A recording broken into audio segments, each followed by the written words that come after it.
Aloha, everybody. Welcome to the Seeds of Light, our first official show. This is our show for those looking to illuminate the path of parenting using the power of astrology. This is for you, whether you're a parent, grandparent, auntie, or if you have an inner child that you're tending to, which is all of us. I'm Anna Zaharia, CCO for Astrology Hub and your host for the Seeds of Light. And I'm here with beloved astrologer and dear friend, Natasha Alter. Welcome. Thank you, Anna. Thank you so much for having me again. I'm super happy to be here and co and support your platform, this beautiful initiative that you just started. Thank you, thank you, thank you. I'm so excited to be doing this with you, and I just felt so fitting for the first official show to be with you. Thank you. So, for those of you that haven't tuned into our previous shows and you want to get more background on Natasha and her work, she really specializes and has a special place in her heart in astrology for children and parents. So, you can go back to episode 125 of the Astrology Hub podcast for an episode that she and Amanda did on your child's moon sign, which is super rich. And we do have a little surprise for you, but not this week. It's coming next week. That is a derivative of that episode. And then there's also episode 201, which was just a few weeks ago. It was part of our intro series that me and Amanda did with Natasha, where we really just explored the richness of what this show can offer and what astrology can bring to the world of parenting. So, today, Natasha and I are getting together to talk about astrology and the parent-child dynamic. Natasha, where do you want to start with that? It's a pretty big topic. It's a big topic. In fact, this topic is basically inseparable from the topic of children's astrology. It is really rare that I look at the child's chart for the child chart request for a reading when I don't end up looking at the parent's chart as well. Mm-hmm. I started doing children's astrology years ago, and nowadays, more often than not, I will request parents' data, even though the reading itself will only be focusing on the child's chart. Because it provides, it completely opens up a whole different dimension of understanding this particular being, this child. It gives you also a picture of who did this child incarnate to. Mm-hmm. Who did this child choose to work with, right? And come through with. And what it also does, it informs me what kind of filter or what kind of a perception does the parent look at the child through, right? Mm. So it really enriches the reading because, all of a sudden we have the parent who is inseparable from the child, and the question that the parent has, potential issues that the parent has, are all filtered, through this through the parent's consciousness. Mm. Yeah. So, and that is all based on one of the major lessons or teachings that astrology, children's astrology, provided to me. as soon as I started doing it, after doing many charts, I just could not see that we do indeed pick our parents. This perennial wisdom, this ancient teachings of reincarnation and reincarnating with and through the people that we are going through multiple incarnations to learn particular lessons, all of that I kind of knew, but that was from reading abstract sources, and material. All of a sudden it became quite literal and obvious into my face, and so I think this is one of the most important also knowledge awarenesses to have when both raising a child and trying to understand the kid, and also through that understanding oneself. So the whole parenting process and astrology coming to it enriches this dynamic when we understand that we are here to work together, that there is a soul agreement, which means that it's done in the highest intention, right? And it means that the child is exactly what the parent needs for their own growth and evolution and awakening, and vice versa. The child is precisely, did I say parent-child? I'm getting confused. So we vice versa. Both the parent is exactly what the child needs for their growth, and the child is exactly what the parent needs to have reflection, right? And to have certain buttons pushed, or to have certain teachings come through. And that's good news. Yes. Natasha, I feel that if there was like one message that this entire show, not just our show today, but the whole Seeds of Light initiative could convey, is the fact that there are perfect lessons ingrained in our parent-child dynamic, and that there are little teachers. I feel that we've done something huge for the world. If everybody could really receive that, and we could, as a collective, shift our perspective on what parenting is, to use that as our base, it would be monumental. Right, right. And like a true Aries moon, of course, I feel that you cannot understand the parent-child dynamic until you understand yourself. Exactly. And I am totally in agreement with you that the child that comes into your life and picks you is helping you do that. Exactly. Exactly, yes. So you said that all of a sudden it became clear to you that children pick us, that our children pick their parents. Can you tell me more about that? What exactly was your aha moment around that? Well, it was, basically one after another, like series of aha moments. And those aha moments are still continuing every time I do family dynamics or parent-child dynamics.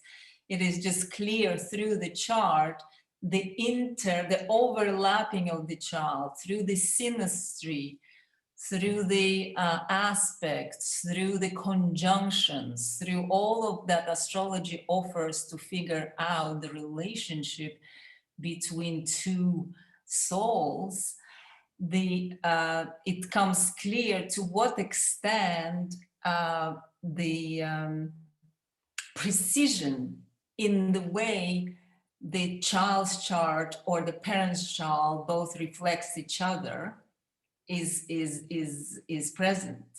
Sometimes it's pretty mind-blowing, and I'm talking about like very strong, like for instance exact conjunctions, like important one, or the conjunctions to the angles, conjunctions to the nodal axis, with sometimes multiple, nodal axis, or the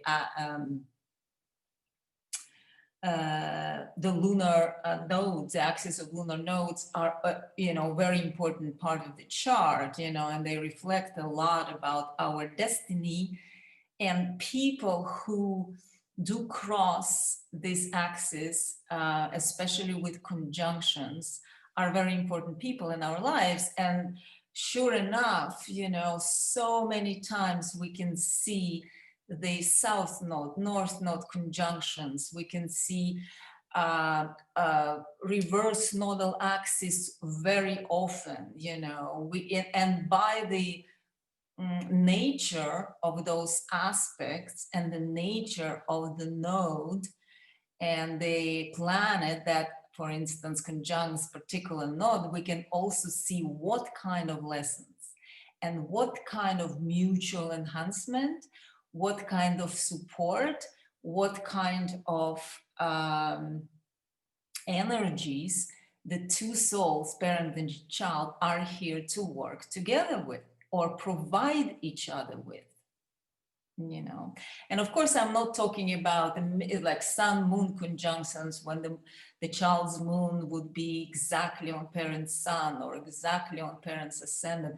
I mean, I can make a list of those, by now classical examples of how it's like a pieces in a puzzle, like a Lego, like the charts are basically fitting together.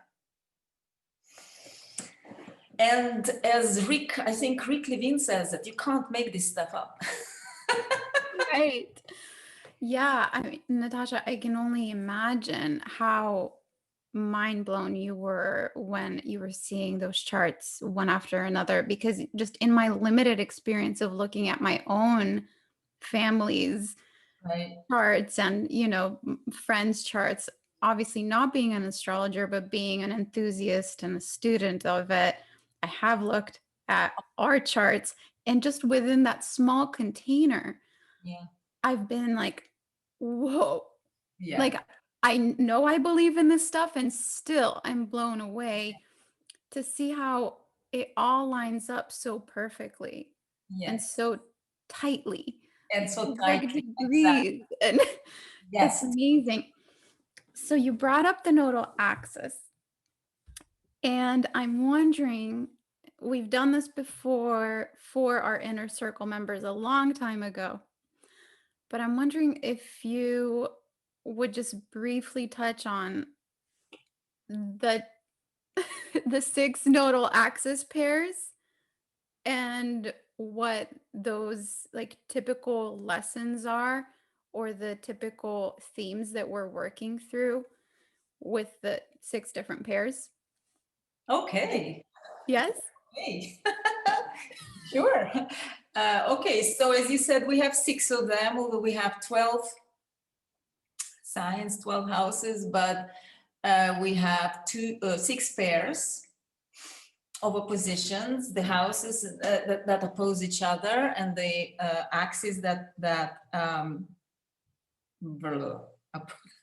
is there. So we can start with Aries Libra. Let's say Aries Libra nodal axis, or vice versa, Libra Aries.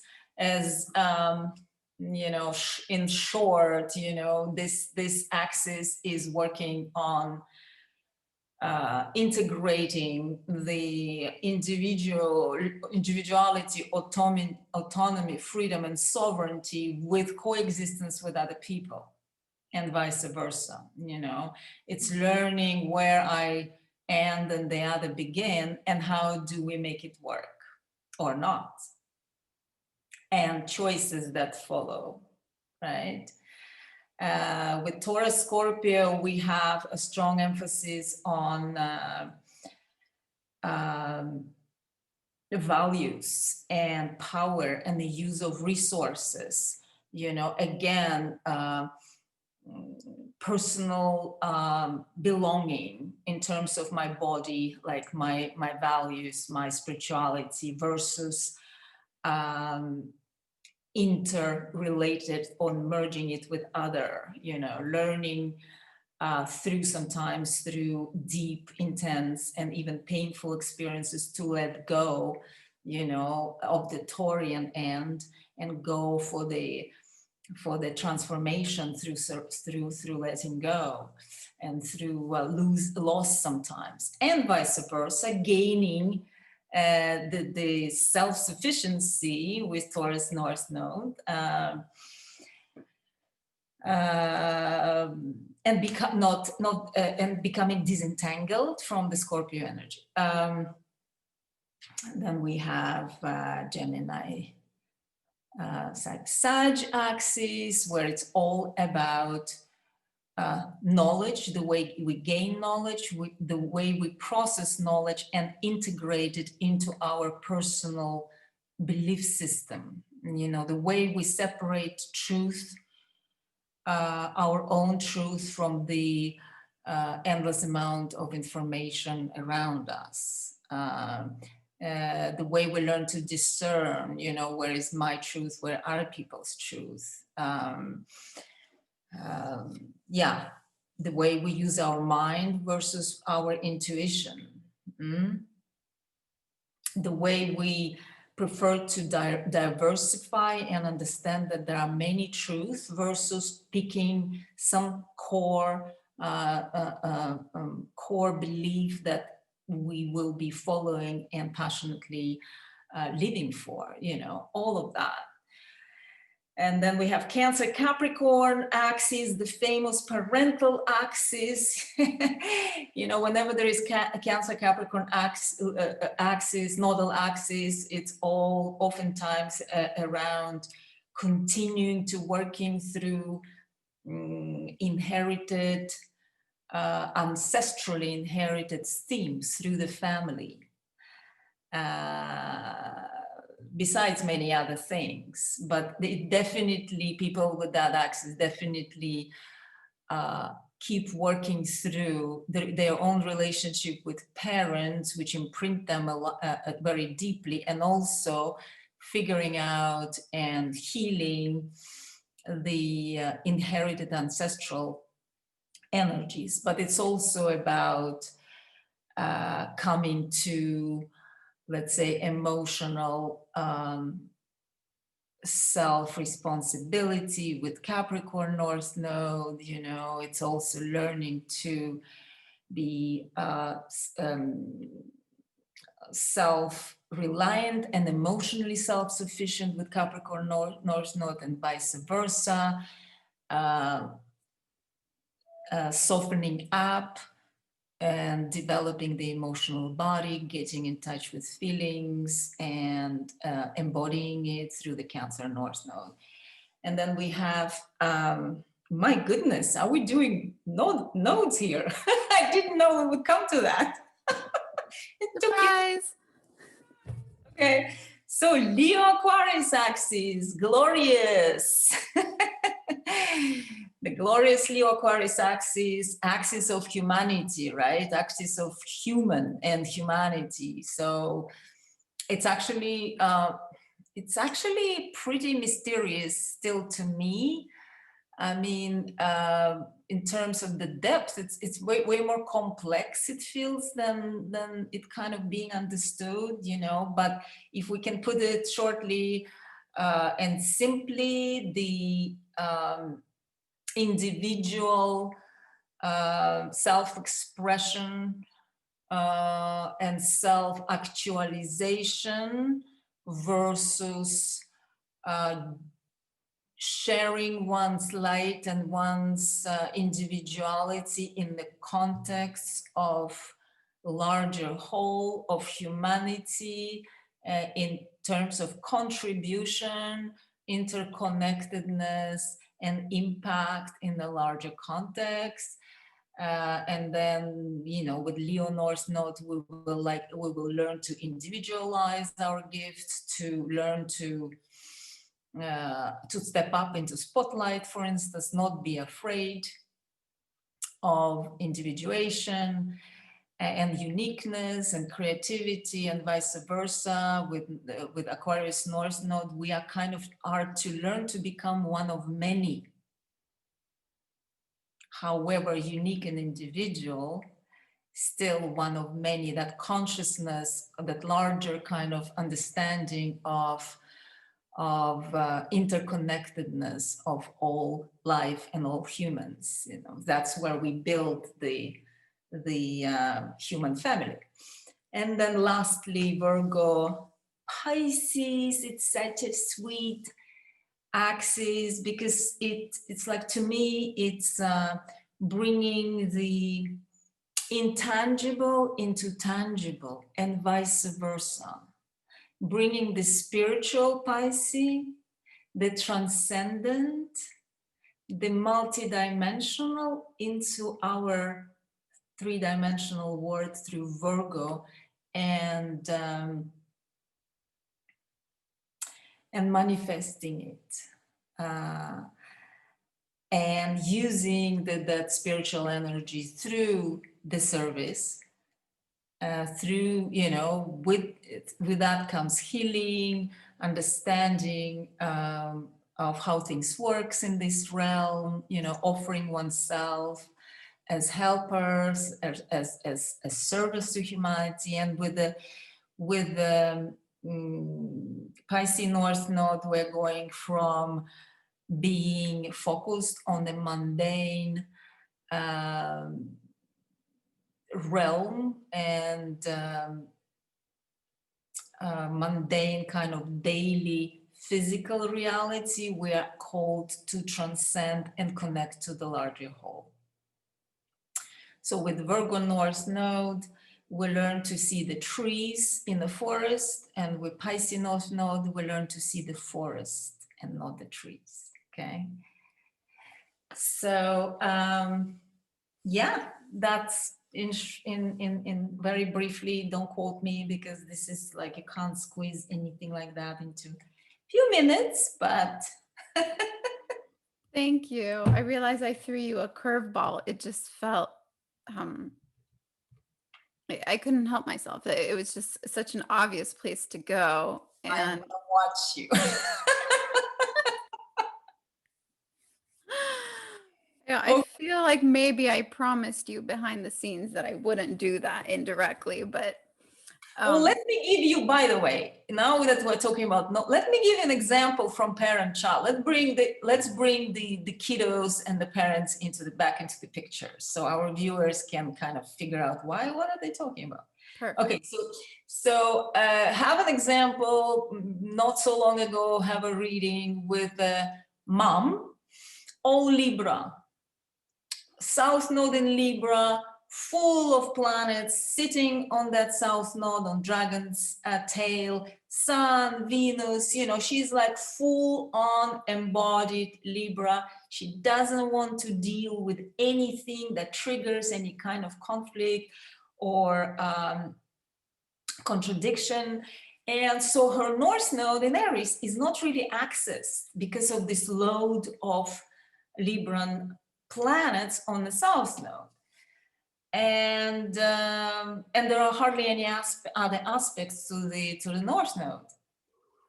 And sure enough, she's getting a couple of kids, and both of the kids are Aries or have planets in Aries. I think one was Sun in Aries, another one like strong personal. And so here we have a mom who who is reluctant to get into the energy, that strong, powerful, fiery energy that the children are exhibiting, that pushes her buttons, because she is not comfortable in the world of bold, unquestionable self-assertion, right?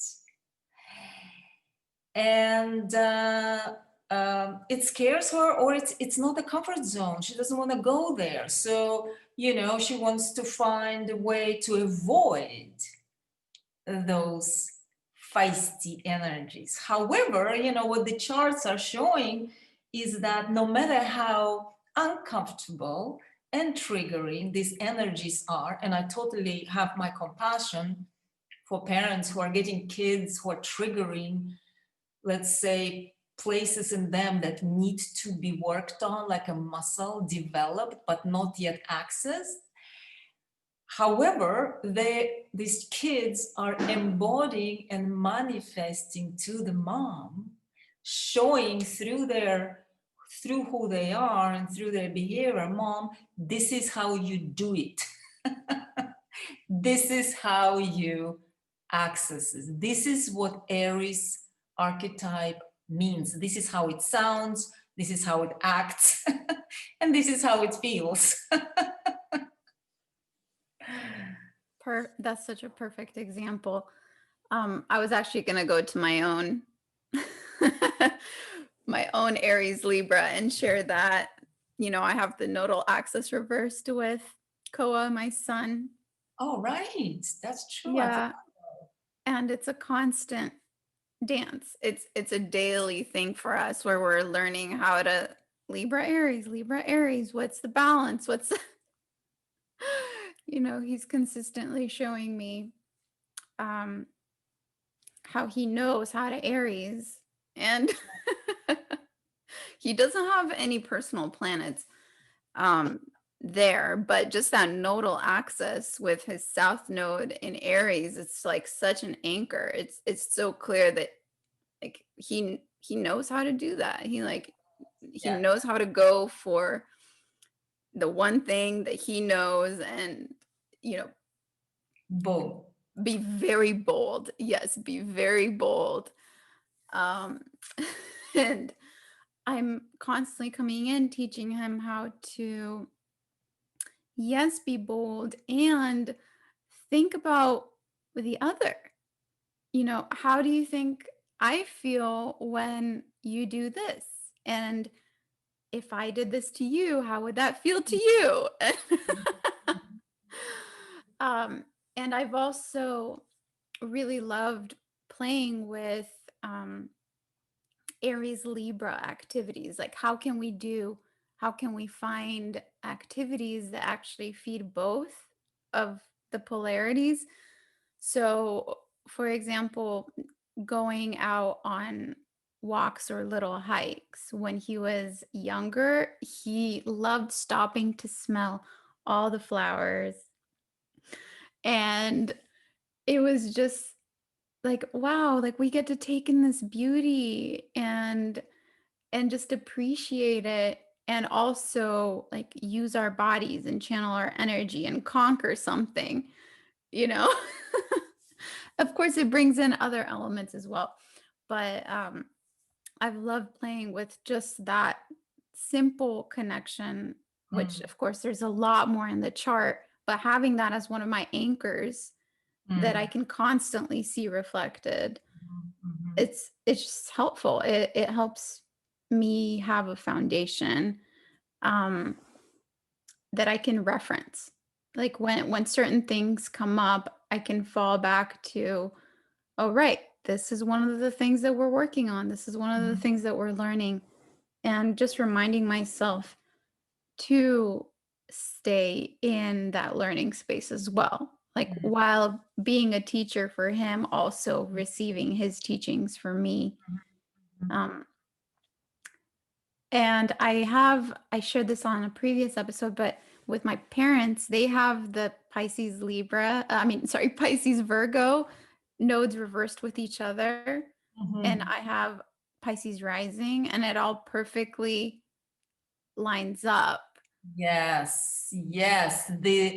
The nodal axis along the child's horizon, or vice versa, the child's nodal axis along the parent's horizon is I see it quite often. And it's, again, it's pretty mind-blowing.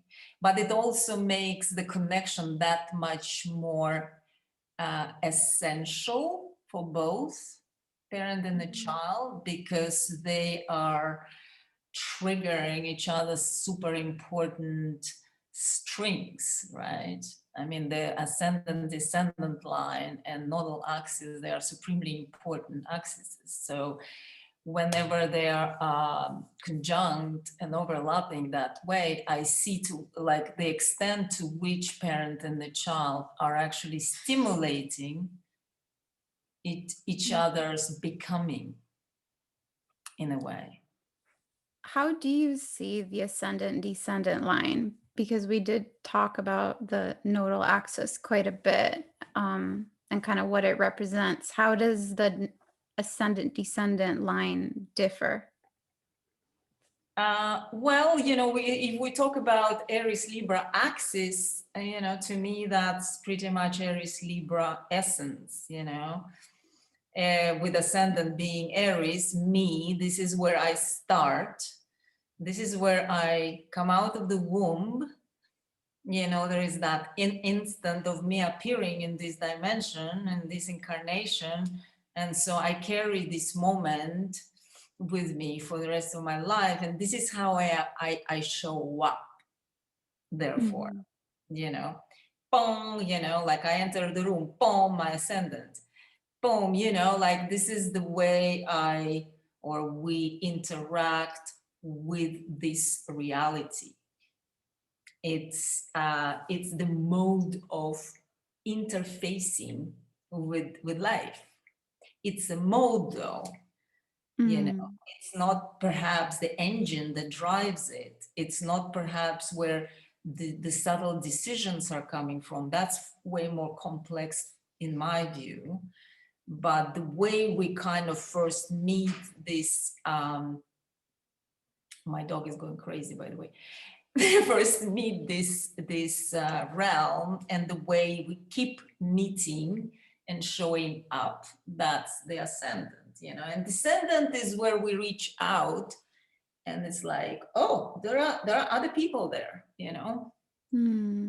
there is somebody else, descendant Libra. I'm not the only one here in the picture, right? And that's through that line that's where other people are landing, right? And it's through that opposition, that through that mirroring of ascendant descendant, that we keep learning who we are, basically. I mean, we incarnate in a realm where we learn who we are through relationships to a large extent. We incarnate with one another. And so that's where, that's why the house, the seventh house of the partner, right? Or others, the friends, who are reflecting us back. The partners oftentimes, that's what they do. They're reflecting us back who we are. And this is where we are magnetizing something on the other end of Aries, something different from us, to create this kind of completion, perhaps, or to complement the one-sidedness of this ascendant Aries existence. Right. Thank you for making that distinction. So you're saying that the ascendant descendant line is how we show up in the world and immediately relate. This is like a meeting energy, Yes, how people meet us and how we meet others. How and we then the nodal axis being more like the engine of the bigger long-term lessons that are and long-term motivations that are driving us. The nodal axis is, to me, is connected to incarnational patterns and incarnational chain. Okay. To me, it's something that hooks us, back to back in time, forward in time, although the time doesn't really exist, but it actually becomes like a link in the chain of our incarnational stories. So Nodal Axis therefore carries to me these imprints and patterns of consciousness that we have already been um, creating and gaining and learning and building up, with South Node revealing like what kind of set of modes of operandi or relationship we are coming into this lifetime with, something that we have accumulated through other incarnations, and therefore it builds a certain pattern, right? So we come here with that inbuilt pattern, which has certain expectation from the reality. And then during the lifetime, we are rewriting the story by meeting or finding ourselves in different experiences, different circumstances where those, let's say, maybe crystallized patterns or ways of being are evolving and mutating and changing and getting upgraded, or getting a new experience that the other experience, the South Node, have been lacking. We're all striving for completion, so all these investigations through different lifetimes are giving us these opportunities to experience different sides of reality, or in other words, of ourselves, our consciousness, so that there is like we exhaust certain themes, we learn, we master them, and maybe we move on to different realms of experiences. So that's why I'm seeing so many conjunctions, South Node conjunctions with parent-child, both ways, not necessarily one way where the child has parent on South. No, both, all kinds of combination, and siblings, by the way.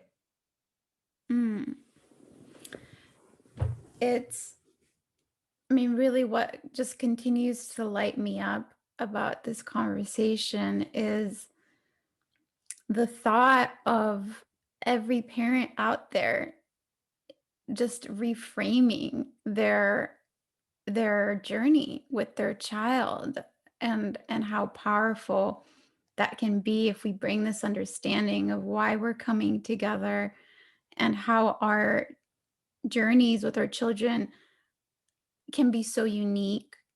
As you were going through the nodal axis, even just that, of course, there's so much more to the parent-child dynamic that we can see in the chart, as you had started to talk about, with the different conjunctions and all the different ways that the planets can line up and be super tight. But even just in exploring the different nodal axis pairs, how that shows us all the different things that we might be here exploring with our children that would be very different than what another parent is exploring with their child, and how just that opens up an entire world. Absolutely. Of, so how can we do our world different? How can we create a different world where every parent has that kind of that backing behind them to give them the thumbs up that it's okay that your life looks this way, and that your friend's life with their child looks this way. Exactly. Yeah. And just imagining how much the world would change if we had way more nuance in what we're expected to do as parents, and the kinds of experiences that we're meant to have. And we've already started exploring this idea of just like letting go of the guilt and the shame, and Yes. all of the things that seem to kind of like be handed to us when we incarnate into this particular realm at this time, when we don't match the picture that we're told that we're supposed to match. Yes. And what would you say archetypally is the picture that we're told we're supposed to match as parents raising children today? You know Answer what? popcorn. I, th- I think we're in the time of transition. You Mm, know, I think that we're finding ourselves in a moment in time where this archetypal picture, like what was, has been crumbling. And I've been witnessing its crumbling, being like that kind of a somewhat patriarchal construct have been taken down brick by brick in terms of perception, what's right and wrong in educating and raising kids.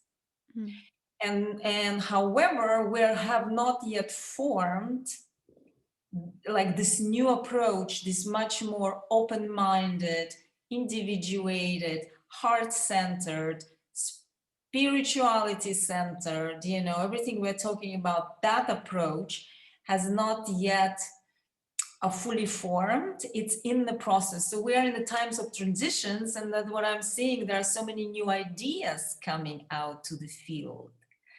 There are so many um, educators and parents who are becoming spokespeople for new approach to raising kids and understanding them, you know. And you know, like there are new schools, there are new concepts, you know, like there are some countries like Finland, they just abolished grades in school altogether in the whole country. So I mean, it's popping up here and there, and it's popping up within the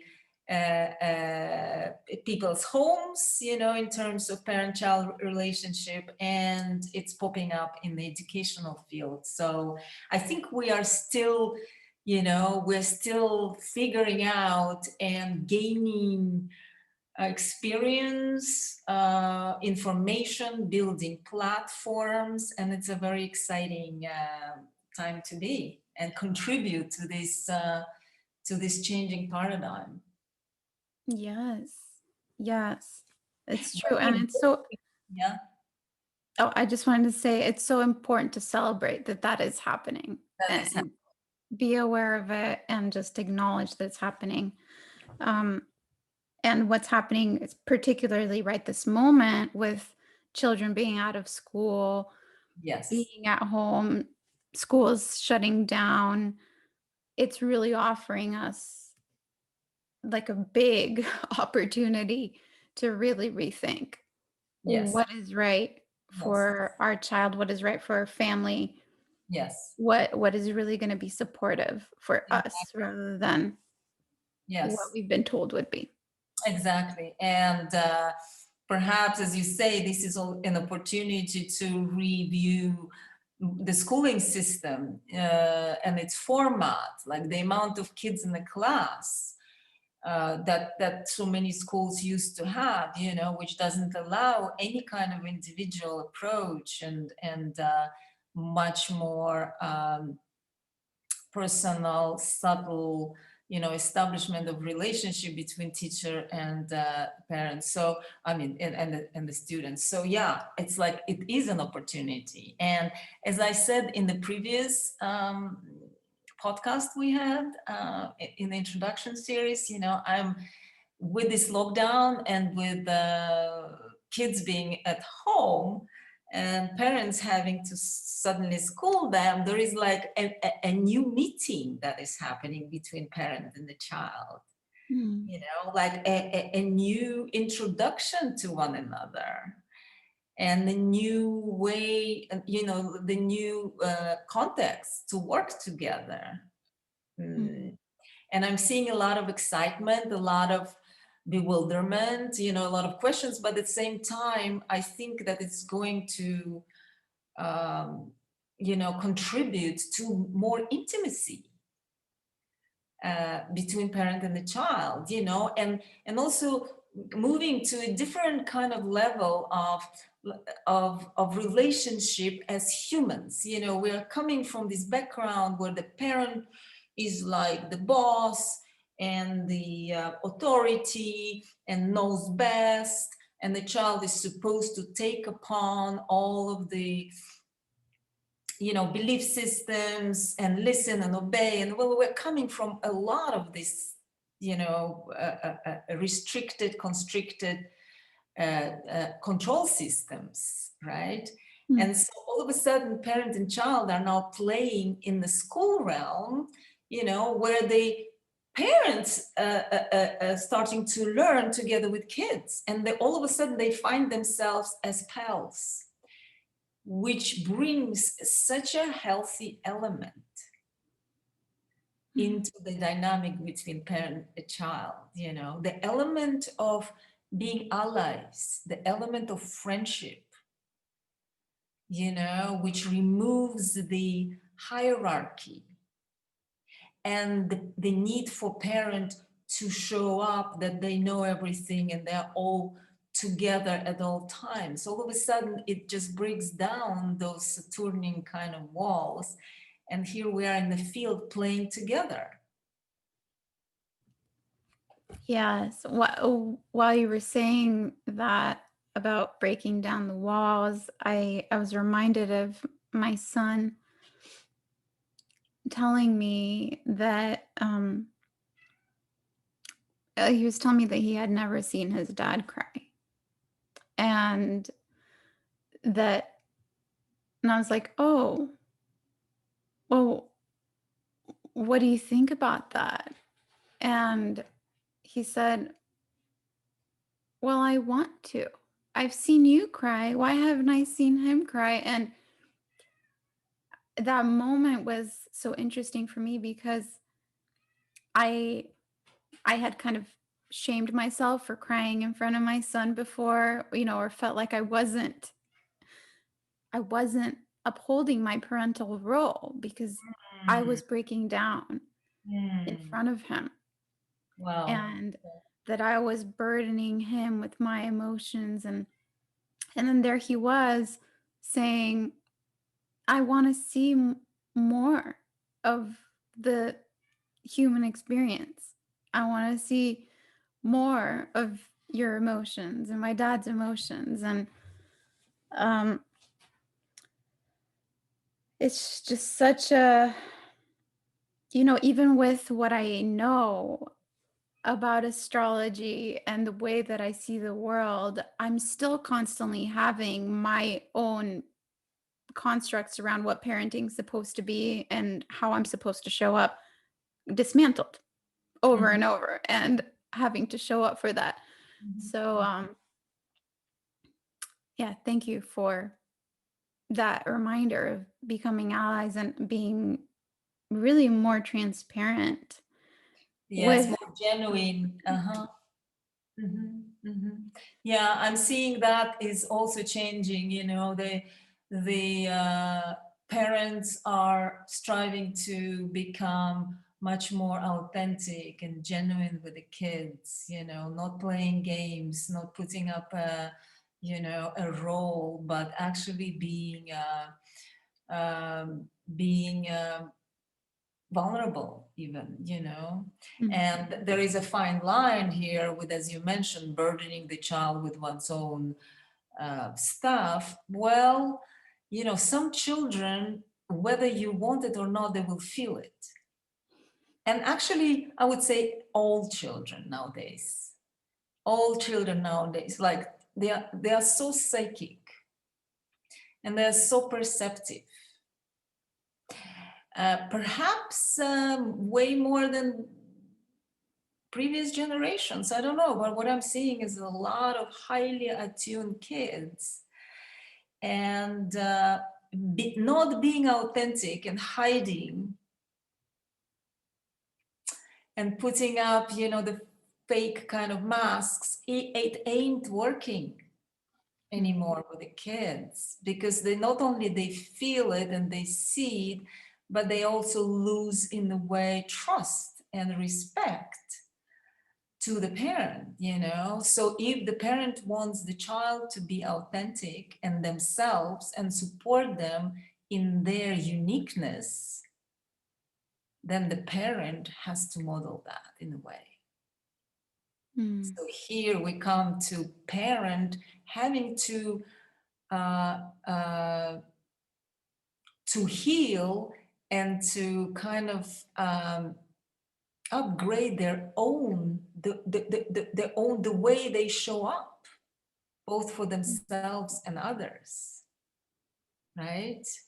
And hence what I'm seeing, a lot of healing happening for parents who are on the path of conscious parenting, because then suddenly they realize that unprocessed, unresolved stuff within themselves are becoming blockages, are becoming obvious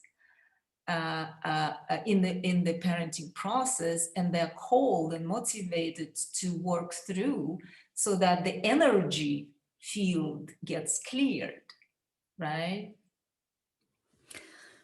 Yeah, it's huge, and really it comes back to bring in my Aries moon again.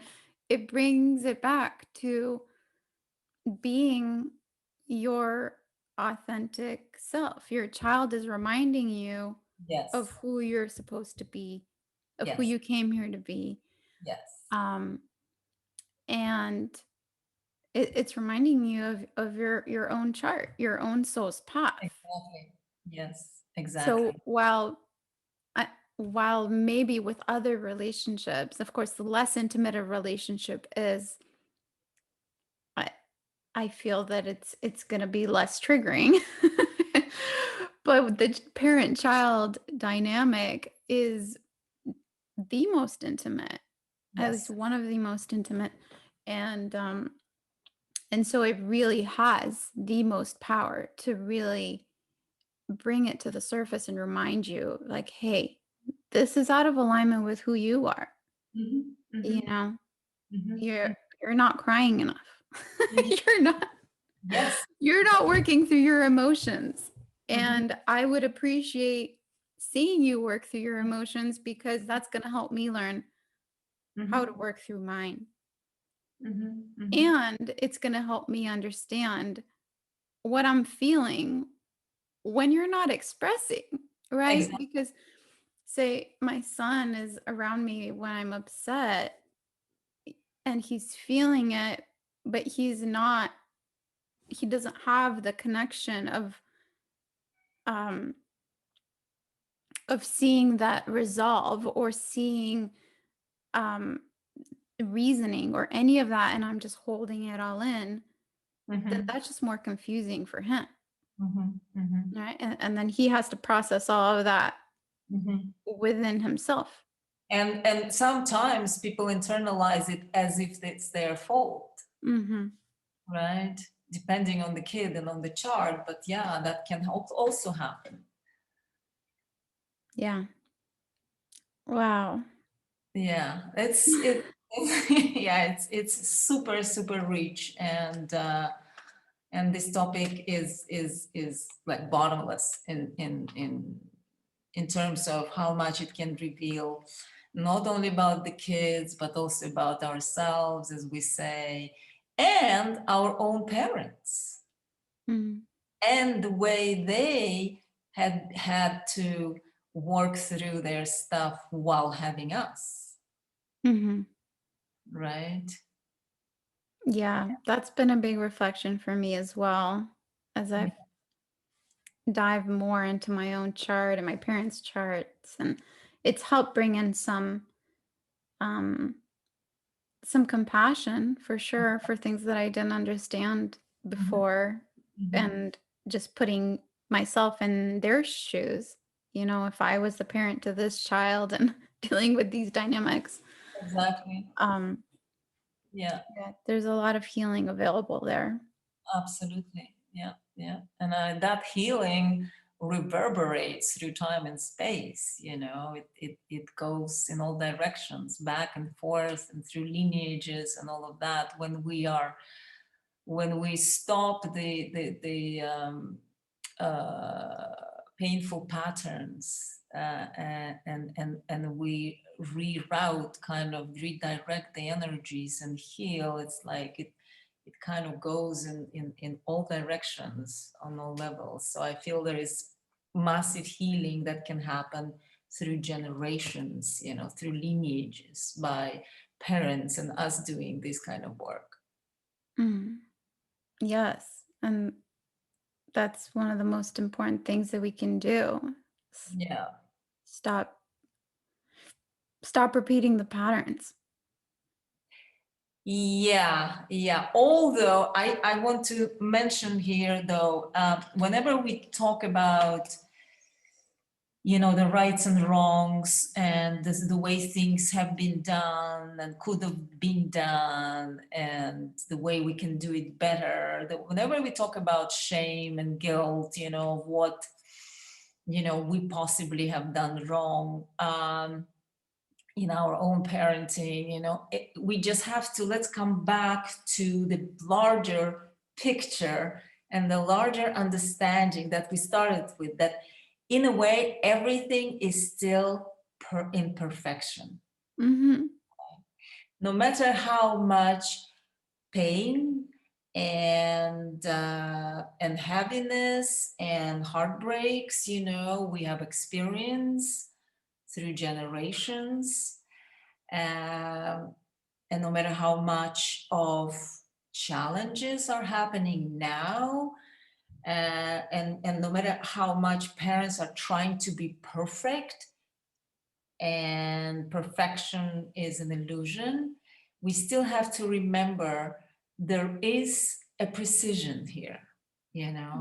If our parents have done something that they could have done better according to us, they should have known better, there is still something in this experience that we have received that we have been asking for, that we gain maturation through, that we gain higher wisdom through, an ability to see larger picture, ability to forgive and let go, right? And transform, so that we can pick up the torch and pass this new energy to our kids. So, you know, uh, with that notion that we started with, that each child is being born exactly to the parents that they've been asking for, in a way, to incarnate together. It's really hard to talk about guilt and rights and wrongs, right? There is only a process. We all grow together. We all learn together. And it doesn't mean not to do one's best Hmm. and keep striving for a more conscious way of parenting, or becoming that conscious being who can show up for the child and model that. But at the same time, one has to be easy on oneself, right? And not to go into the guilt mode. Because when we fail, the child is learning something through that. Yeah, absolutely. Absolutely. Thank you for bringing that back in. It's so true. I mean, it really is a testament to the complexity of being this incarnated soul in this reality, that it's oftentimes we're holding multiple truths. And so yes, we are here to do our best and work towards this soul path that we've chosen for ourselves. Um, and also that there is perfection when we don't live up to that perfection of the blueprint. And Exactly. that too is gifting us something that inevitably does move us Mhm. towards that perfect picture. Um, and yeah, and the shame and the guilt and the shoulds, none of them are gonna get us there. No. And there's a lot of softness that I think we can find when we open ourselves up to this paradigm Mhm. of there is a divine blueprint, there is purpose and why we've come together, and there is perfection in the challenges and the hurts and all of it. it enables lightness, and doesn't mean it's always easy.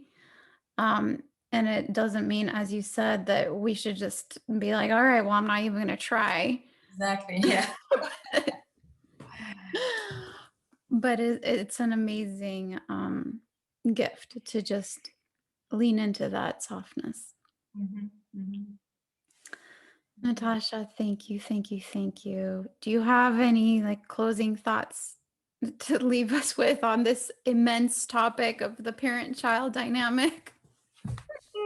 I have a lot of thoughts. I mean, I always have lots on these topics. I think that let's just look forward to continue to dive into the intricacies and complexity and magic and mystery of our interconnectedness through generations, and then see what we can discover more and more. Mm.